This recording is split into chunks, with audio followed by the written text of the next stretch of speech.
This 3,544 square foot home, built approximately in 1965, was completely remodeled and updated in 2022. The list of upgrades is extensive.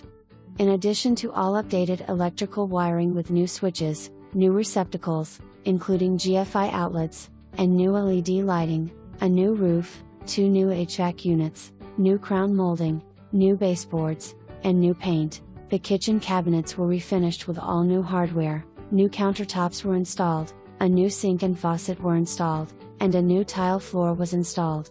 The library has recessed lighting and French doors. Both the entertainment room and the den had new recessed lighting, new carpet and new paint.